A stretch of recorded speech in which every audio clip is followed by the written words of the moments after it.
I'm Cassia Faye Hayden. Welcome to my channel. Today, I did already get my yoga mat for these self-care videos.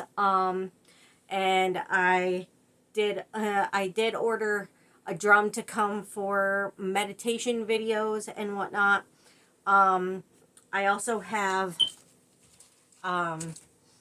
these adorable kitty anxiety cards, basically affirmation cards that I just got in the mail the other day too, and all of that good stuff. But I wanted to start reading to you guys from this book that I have that kind of teaches you to heal yourself through positive thinking. It's called Change Your Mind, Change Your Life by Gerald G. Jampolsky, MD, and Diane V. Cirincione. I can't pronounce her name, but those are the authors if you can read them on my camera. And that is the book title. I've been reading a little bit of it so far, and I do think it's very helpful, and I do want to start reading it in some of my self-care videos. Not all of them, obviously, because I know you guys probably want a little bit of variety, not just me reading from a book. And if you guys decide you want to buy the book for yourselves and read it yourselves, that's fine too. If you don't, that's also good. If you want nothing to do with the videos that that are about this book, then that's perfectly fine also. I will be doing the yoga videos and the meditation videos around the videos of reading from this book. And I'm sure once I'm done with this book, I'll find another book to start reading to you guys from. So I don't want you guys to think that this is what my self-care videos are just going to become, just me just reading from a book. Because I know you guys don't seem to really like when things are kind of done by other people. You guys seem to like it when I kind of wing it. But as you can see in the background, I have my poster up, my Yoga Cats poster that I just got. It's really cute. It's got like kitties and different yoga poses. It's really adorable. Covering up the wall stain in my background. So now my background is all kitties. It's cute. Aside from the big mess that is my bed. I've got a blanket right here, my current blanket, my unicorn Stuffy's foot that I sleep with, Cinnamon Roll right here. Hi, Cinnamon Roll. Hi, pretty. She's so pretty, girl. Isn't she beautiful? She's so pretty. She's going to be one this week. And then, one of her toys, one of her stuffy toys. And then I have a pillow right here that I lay on when I read. So like if I'm sitting up against my unicorn that I also use for a chair when I'm trying to read, I'll put this behind my neck and just kind of use it to read. And you can also see in the background my sweater and an umbrella and a pop. I only have one table in my house, and my cats like to knock everything off of it. So anything I don't want to end up on the floor ends up on the bed as kind of a catch-all to keep it from ending up on the floor.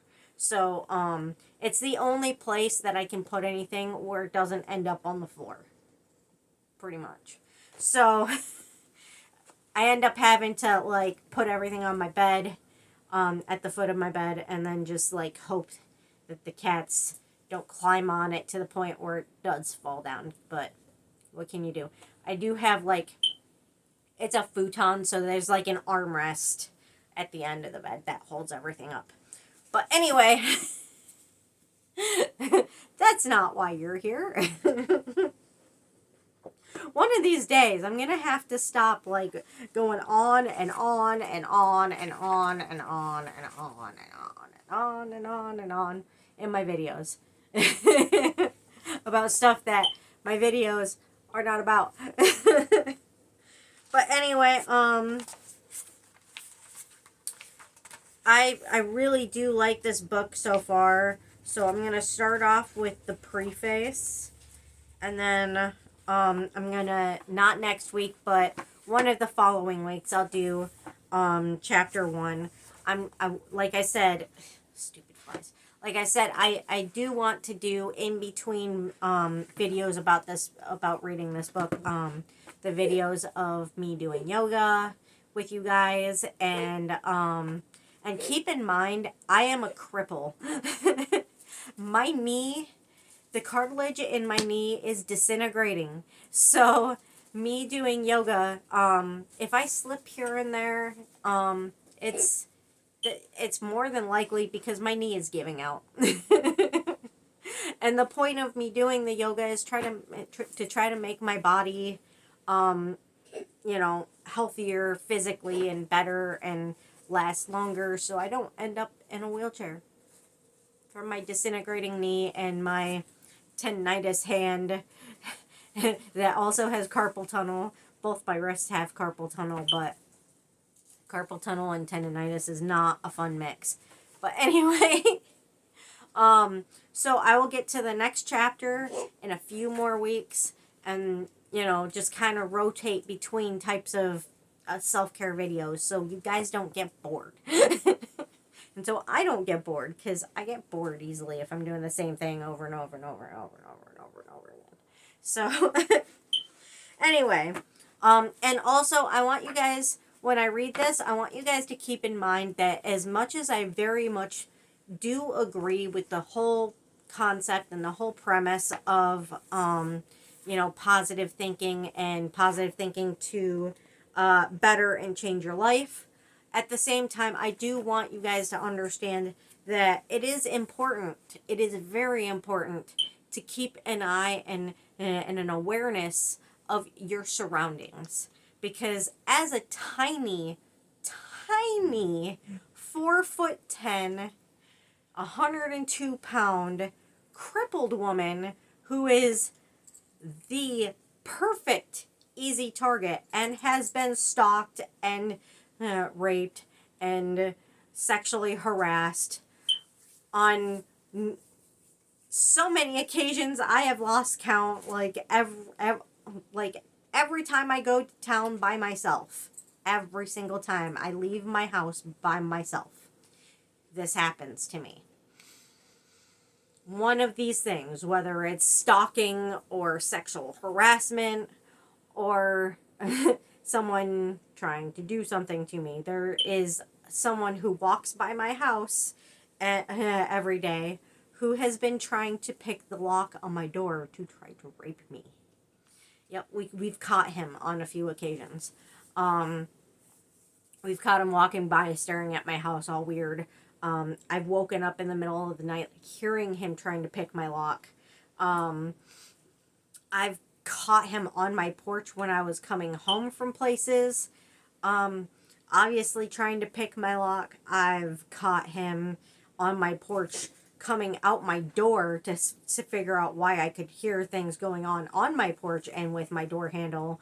This guy has been caught trying to break into my house on multiple occasions, and he's not the only one.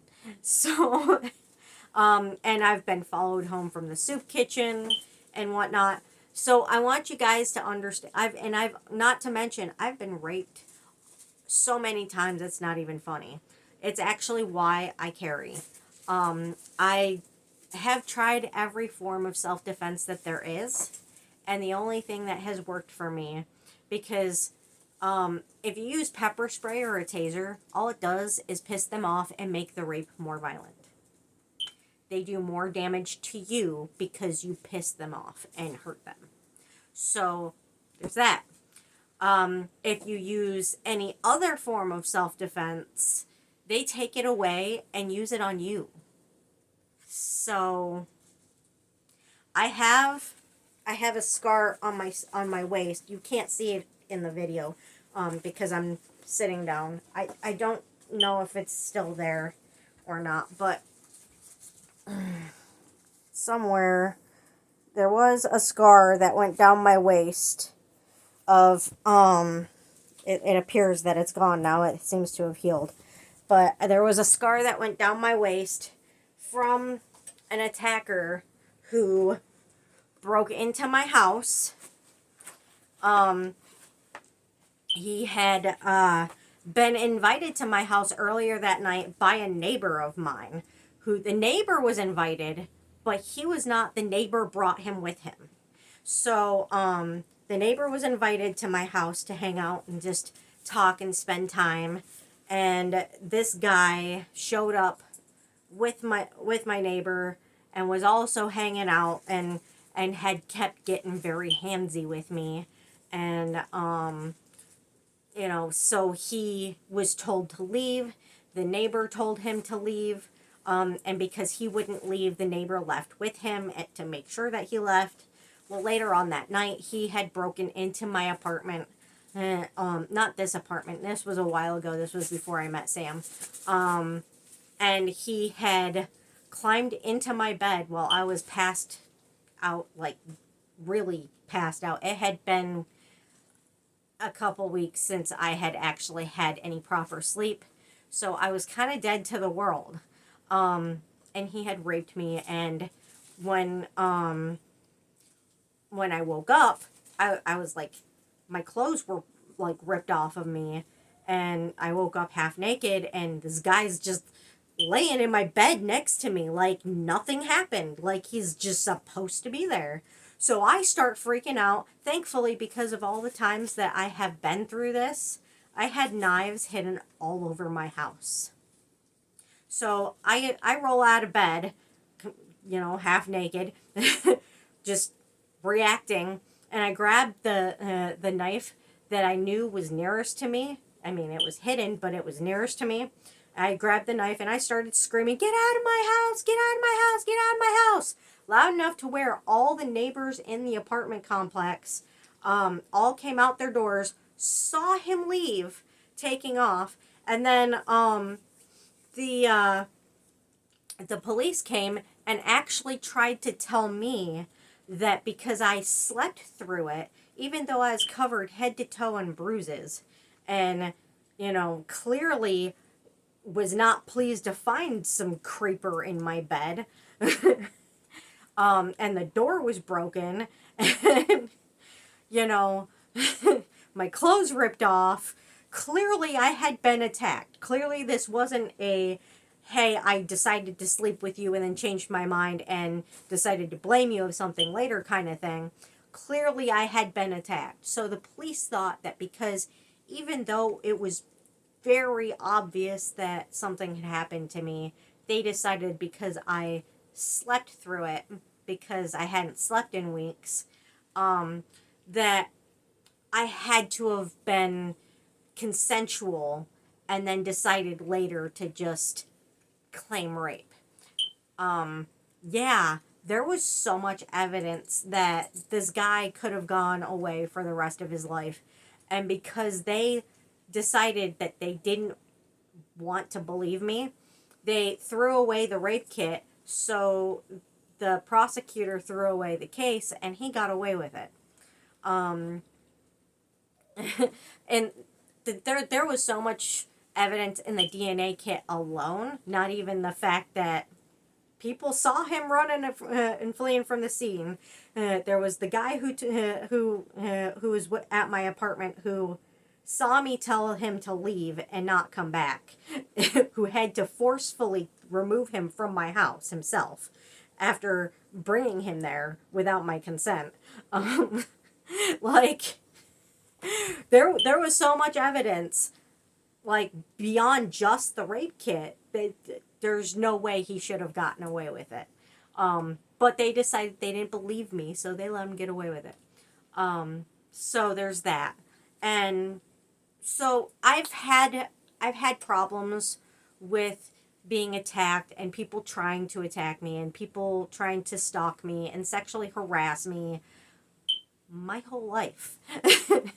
So, and I know there's the women that have been through trauma and it's recent and, you know, they're in that constant panic mode. I'm not in that constant panic mode. I can tell the difference between someone trying to attack me or creep on me and someone just happening to be there, you know. I can tell the difference. And that's a very important thing, though.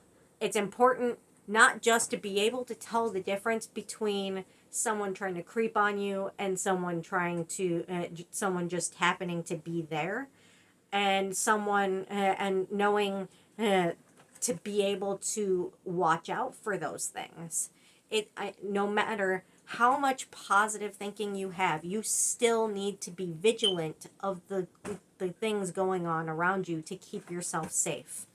And I can't stress that enough, but please don't just automatically assume that everyone around you is a creeper, because not everyone around you really is. You've got to look for the signs, read the body language, listen to their words and their tone, their underscored words, you know, like basically when they're saying something that, but they mean something else. You know what I mean. You can usually tell when someone's implying that they want to attack you, but they're talking in a way that they're hoping you're not going to notice they're saying they want to attack you. Like, you can tell when you're being sexually harassed through, you know, like certain words that are said one way but meant another.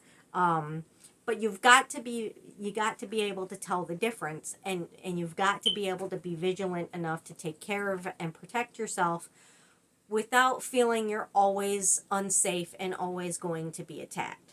I can't stress that enough. You need to be able to think positive, but you also need to be able to feel and be and know you are safe. I didn't stop being attacked like that until I started carrying a firearm, and that seems to work for me. I don't pull it out in every situation, obviously. And I don't brandish it ever. Like, ever. I've never had to brandish it. And I would really like to never have to brandish it, because if you have to brandish it, you more than likely are going to have to use it. So, yeah. So, I mean, normally I can tell a situation and avoid a situation before it even comes to that coming out of my bag, you know, like usually I don't even have to get to that point. But there have been times, even last year when during the summer when I was walking home, where people would start following me home. And not just, again, know the difference between somebody following you home and somebody just happening to be on the sidewalk behind you. You need to be able to tell the difference. I can. And it's important that you do, because you don't want to be pulling out your gun and being like, I have a gun, stay away from me, to someone who's just trying to get home themselves, you know, someone who just happens to be on the sidewalk and you're just like paranoid because you're scared because you've been through shit, you know. You don't want that either. But, you know, there have been instances where there have been people who were following me home who had made it very clear they were trying to follow me home, that they were intent on trying to do something to me. They were verbally subtle about it, but at the same time, like I said, when people say things that mean something other than what they say, like, you can tell when someone is telling you that they're trying to follow you home to try to do something to you while trying to sound like they're not, trying to sound polite, and so it can be misinterpreted, you know. So you've got to be safe. There have been instances where I have had to pull it out of my bag. I prefer to just warn people, hey, I have a gun. You're not going to follow me home. Leave me alone. I don't want to have to pull it out. I don't want to. But there have had been times that I've had to. Just because they didn't believe I actually had one. They thought I was making it up. So they thought they could follow me home and attack me anyway, because they thought that I was making up having a firearm to keep myself safe. So they figured they'd try to attack me anyway. But again, like I said, I can't stress enough. You've got to know the difference. You've got to be safe. You don't want to shoot somebody. You don't want to pull your gun out if you don't have absolute good reason to at all. Like if saying, hey, I have a gun, leave me alone, if that works, leave it at that. If someone starts hitting on you and creeping on you and you're like, hey, I'm taken, leave me alone, and that works, good, leave it at that. But, you know, like I said, positive thinking as much as you can, but you've got to be vigilant about the people and the things around you to keep yourself safe. And you've got to know the difference between somebody trying to creep on you and someone just happening to be there. So, like, don't automatically just assume that just because there's a guy around you that might look creepy or something, that they might be trying to get after you. Because, I mean, you know, looks don't always mean that that they are a creeper. There are people who are homeless that have an inability to take care of themselves, and you know, there's people who are ill and unable to take care of themselves. So don't judge people by the outside. Judge them based on their body language and the red flags that you see that you can tell are something bad. But anyway, I think I've gone on and on and on and on about this enough to the point where you guys get the gist. You get the point. Just be safe and be careful. And, you know, I understand when women have been through shit and their automatic reaction is, you know, the fear response. I've been there. I've been away from that fear response for a very long time, thankfully. But, and, you know, focused on what's really going on around me. But I do understand what it's like, and it is scary. And it is hard to control at first. You do eventually get over it. It takes time, and it takes a lot of support, but you can get over it if you are in that fear state where, you know, being around anyone just automatically puts you into a panic thinking someone's after you. You know, I understand, but you will get over it. It just takes time. So, you know, just keep thinking positive and doing your best to get through it. And remember, you know, there's other people out there that have been through it and understand. You're not alone. But anyway, back to the book. So again, this book is about positive thinking, and that's why I wanted to explain before I get into the book that you know, you still got to be vigilant about what's going on around you, because you need to be safe. But again, positive thinking. Okay, so we're at the preface. Most of us want to be at peace in our lives. I do. I'm sure you guys do too, or you wouldn't be watching my videos. But it seems as if circumstances are always intruding to make that impossible. If you are like us, even opening up the newspaper in the morning and reading about war and bloodshed taking place throughout the world can make any peace of mind you might have thought you had quickly disappear. We can be faced with a host of things that happen before we even leave our homes in the morning that we can blame for our lack of peace.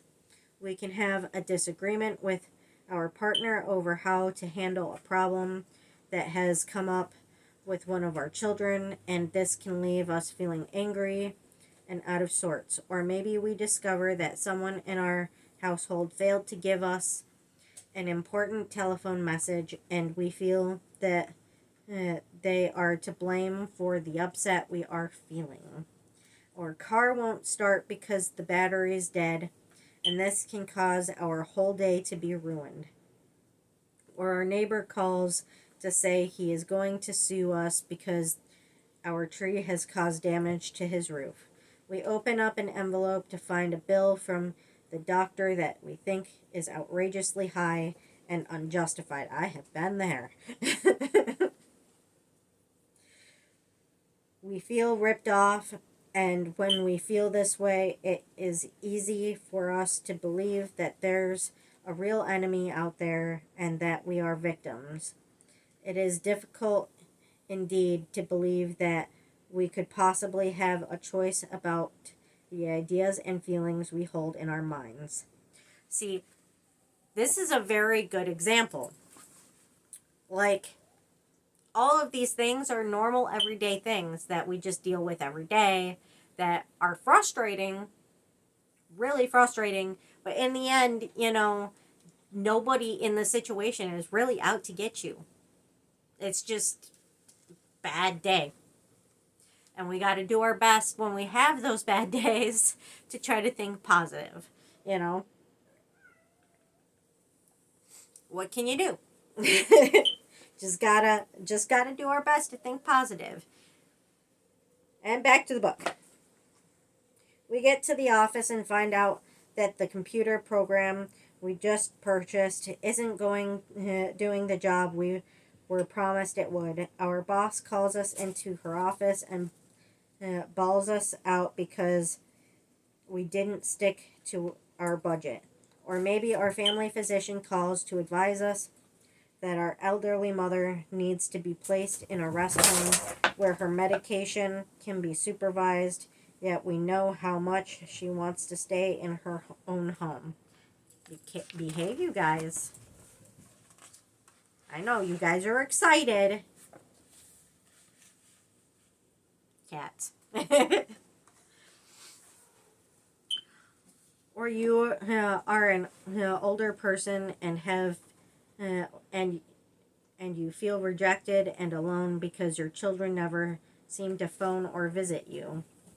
Truly, the list of things that we are capable of getting upset about seems endless. However, the ideas presented in this book are based on the premise that we can change the angry, fearful, negative thoughts in our minds.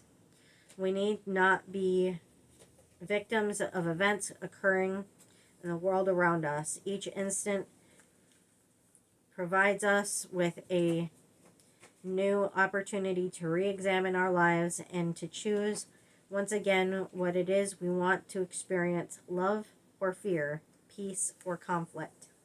The principles of attitudinal healing from which these ideas are drawn teach us that happiness is our natural state and that we can choose to have peace of mind as our only goal. And don't think that I don't have my moments where I have panic attacks about everyday things too. Sometimes some things just get too overwhelming for me, and then I have to message Sam or Lindsay, and they have to talk me down. Just not talk me down as in like keep me from doing anything stupid, but like talk me down as in like help me get over the panic attack. So Sam will either say something incredibly insightful, or he'll make a joke or something, and Lindsay kind of has the same approach to it as well. And sometimes they'll send me like pictures of their animals or start talking about my animals, or Sam will send me pictures of my animals over there or videos of them. And it all does help. So positive thinking does help get me out of my panic attacks, when they help me do so. um, so, and I do my best to be positive and think positive as much as I can throughout my life and throughout my day, to begin with anyway, all the time, as much as I can. So, so this is kind of a very important thing to me, because I know that it helps. I know that it works, when you do your best to stick to it. I know that it does get me out of panic attacks, and I know that it does help me avoid panic attacks, when I can stick to it myself without needing guidance or help from Sam and Lindsay, because I've already gotten into a panic attack. I'm sorry that the camera is shaking. I have 2 cats on the table who keep nudging the tripod. And yeah. I apologize. But back to the book. Okay. To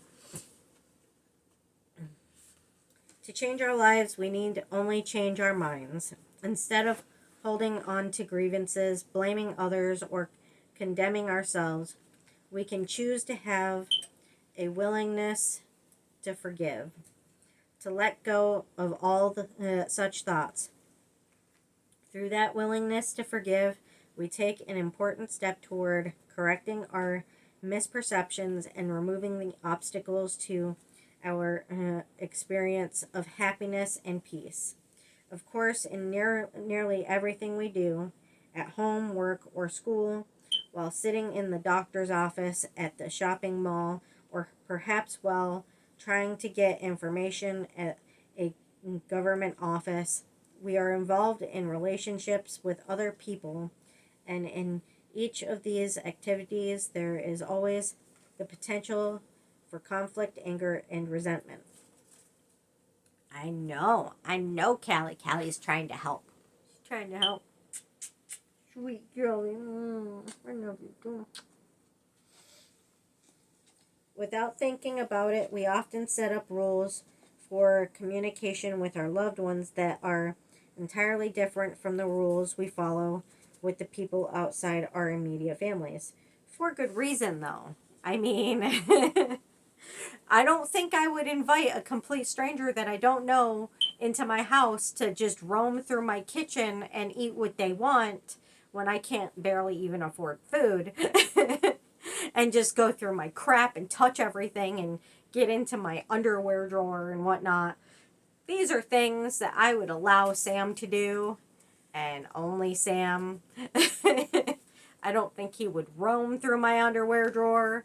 I don't think he would have any reason to, but I mean, he is the only person that I really consider to be allowed to go through literally anything in my house without even asking, or, even considering that it's not welcome to do so. Because he's my boyfriend, so I consider my house his secondary house. And I don't consider his house my secondary house, because I'm a little bit more strict on what I do at other people's homes. So even though he's my boyfriend, Callie, I will not go through his fridge, or like his cupboards or anything like that. I let him serve me because I was raised that way, I do it out of respect. So, but yeah, we do have different rules for the people around us that aren't related to us, compared to, and aren't special to us, compared to those who are. Like, I don't even allow other people into my home except for Sam and my parents and my daughter. That's it.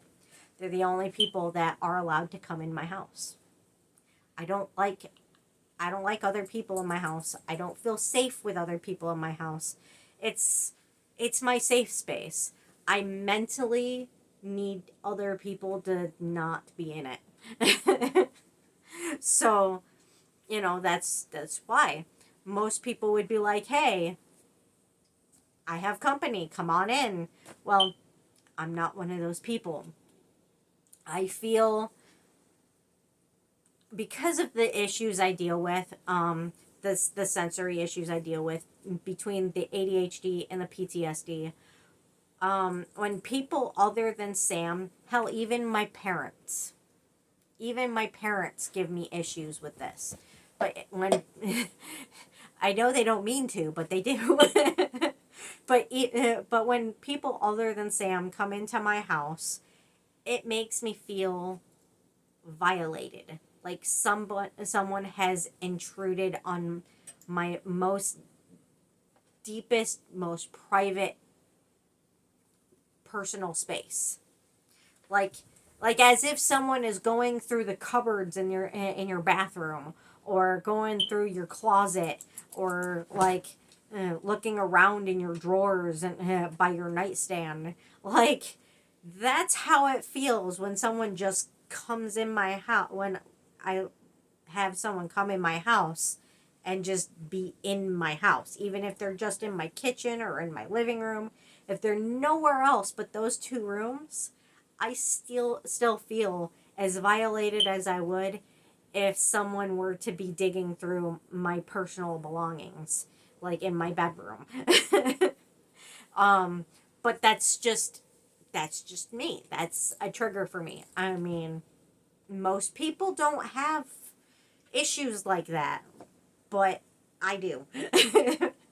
And I did have to explain that to my stepdad over Christmas, and I kind of felt bad about it. I had to explain it a little extra to my mom later, because I felt like I offended him because he said he would come over more often if my house was a little bit cleaner. Can't blame him. I'm kind of messy because of my disabilities, and it's hard for me to get things done. So, and I kind of snapped at him, replying to him, sorry, my nose is, it's spring, and my nose is like, no, there's plants. Allergies.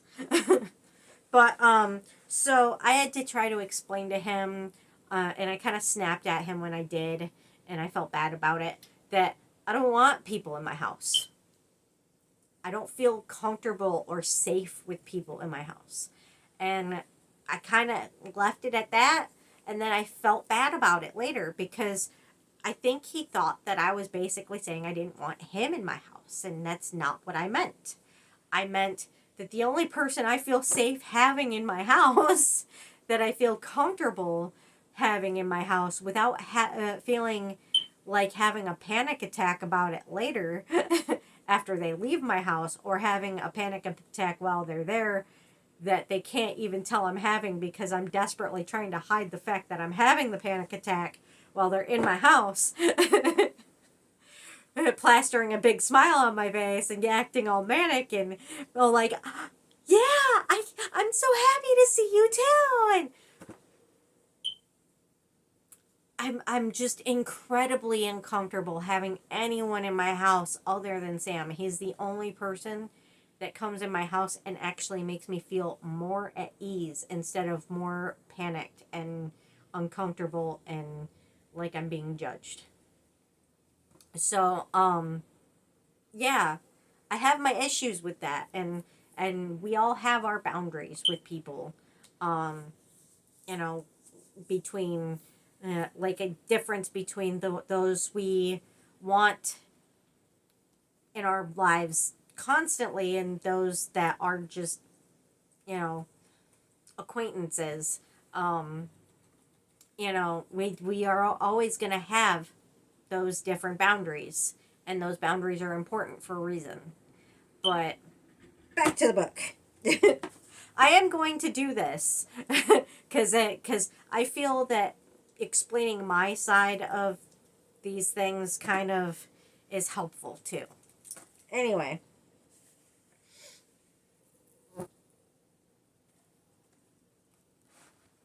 Without thinking about it, we often set up rules for communication with our loved ones that are entirely different from the rules we follow with the people outside our immediate families. It may be easy to forgive your child or partner, but you may not be as willing to forgive people with whom you work. If you are a parent, you may get upset because you feel your child's teacher doesn't like him or her. Or if you are a teacher or principal, you may be distressed because you think that many parents are neglecting their children.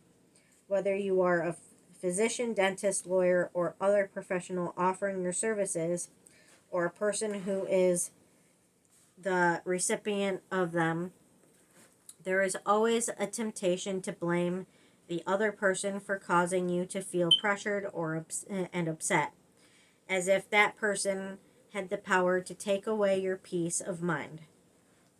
Whenever we go, wherever we go, and whatever we do, there always seems to be the temptation to judge or condemn others and to find others to blame for what we are feeling. Furthermore, we have all had past experiences that seem to prove to us that we must be careful about whom we trust.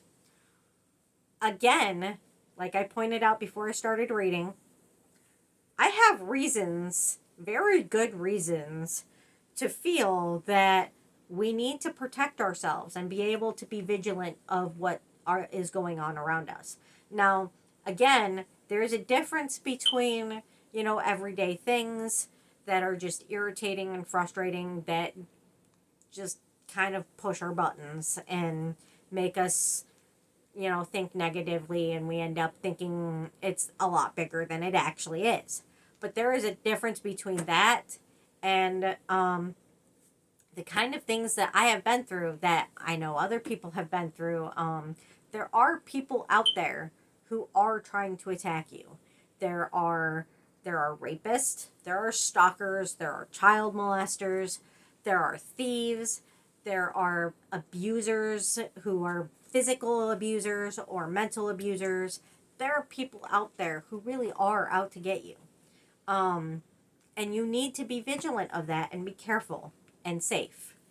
But at the same time, like I said, I do like this book because it does try to push you to, when it is just a minor everyday thing, to try to do your best to think positively and turn it into a positive thing. I don't like how it basically implies that there is no such thing as people out to get you, that people trying to hurt you or trying to take advantage of you, because there are. And you need to be, people need to be mindful and careful of that.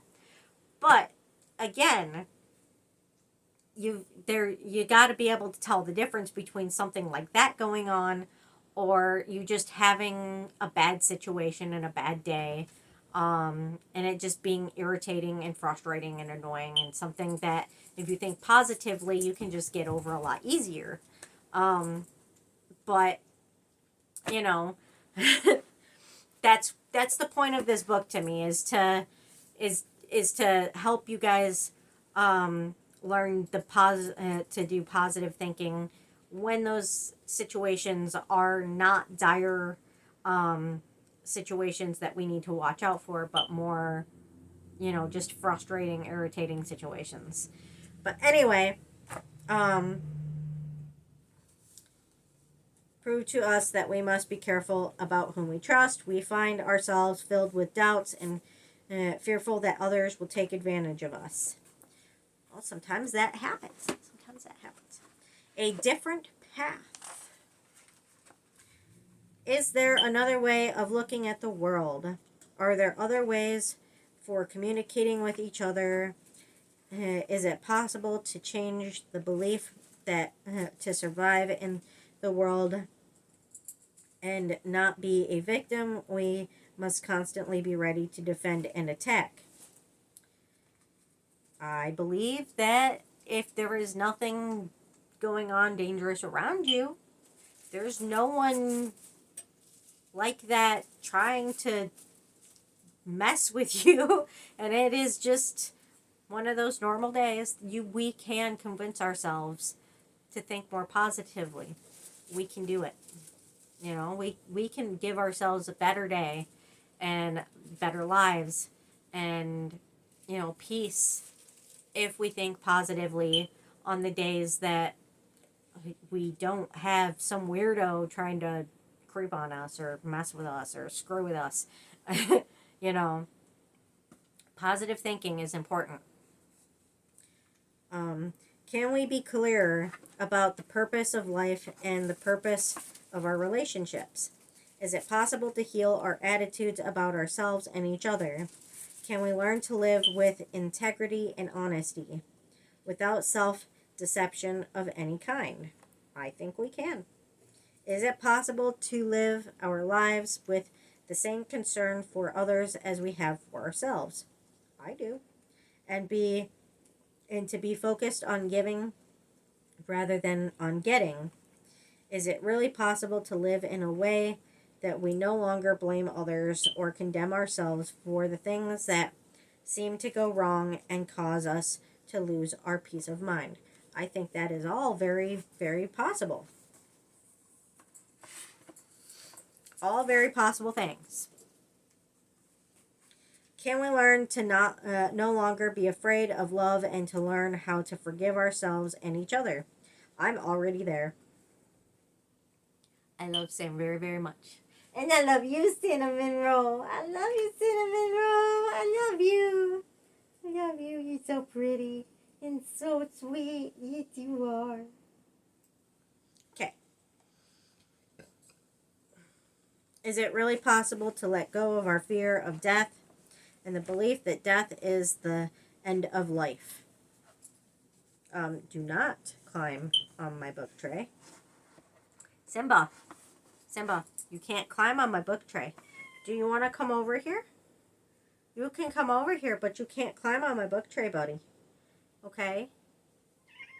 I know I love you too. Okay, come here.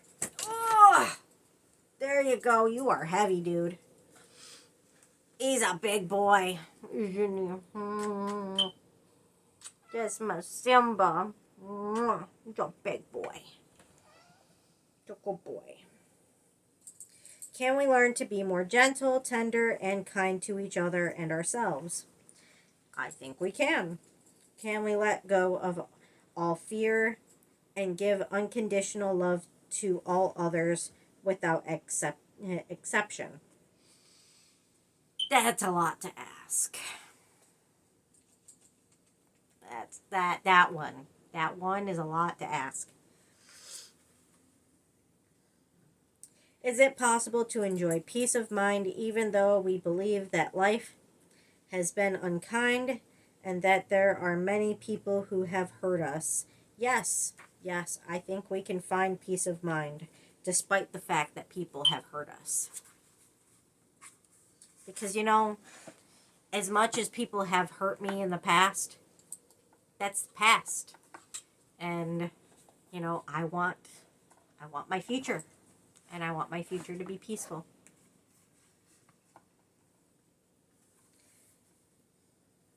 Where was I?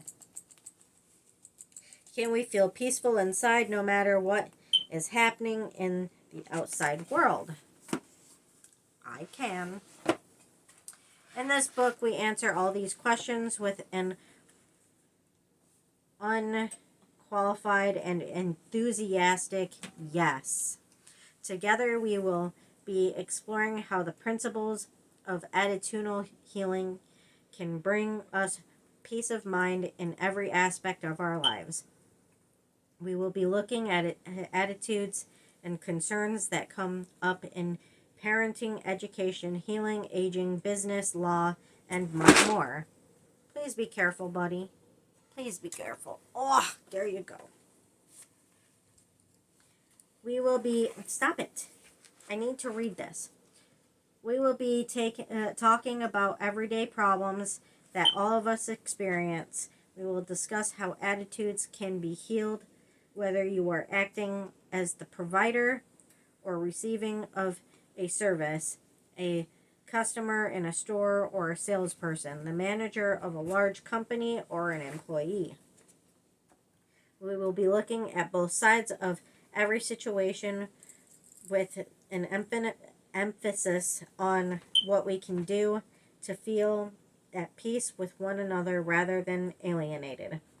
Everywhere we go, we are finding that whether one is the president of a powerful organization or a secretary, nurse, lawyer, bus driver, physician, police officer, housewife or house husband, teacher, student, child, or adult, there is frequently a yearning deep within to experience a sense of inner peace, a tranquility of mind, and a sense of being joined with others. In a very real way, this book is about that deep inner yearning, a yearning for spiritual fulfillment in all our lives.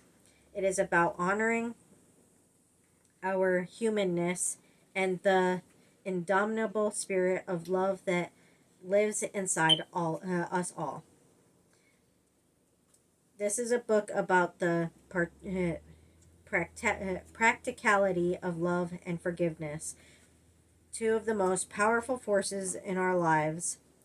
We have tried to present a pragmatic spirituality, a nuts and bolts, not pie in the sky approach to life, showing how spiritual principles such as love, forgiveness, compassion, kindness, and gentleness really can help us accomplish the challenges of our everyday lives with inner peace and love.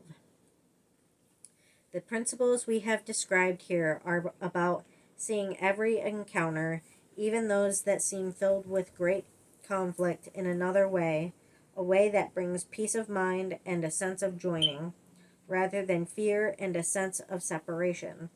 This is a book about learning to be spiritually fulfilled, finding harmony between body, mind, emotions, and spirit, and a comfortable balance between inner and outer success. It is a book about retaining our minds, opening our hearts to intimacy, and learning to listen to the inner guide that each of us has within our hearts. It is about trust, faith, and hope, and is about finding purpose in our lives and making a positive difference in the world. After you read this book, it is our sincere desire and hope that whenever you might find yourself in conflict, you will know that a solution can come by changing your mind and changing your life. Alrighty. And that is the preface. That is the end of the preface.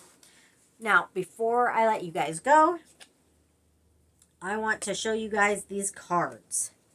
These Cats Against Anxiety cards. Aren't they cute? Okay. I'm not going to show all of them to you, just one. And it says, it looks like a Russian blue, and it says, "Good morning, sunshine." Isn't that cute? It's so cute. It's a cute little kitty. And on the other side it says,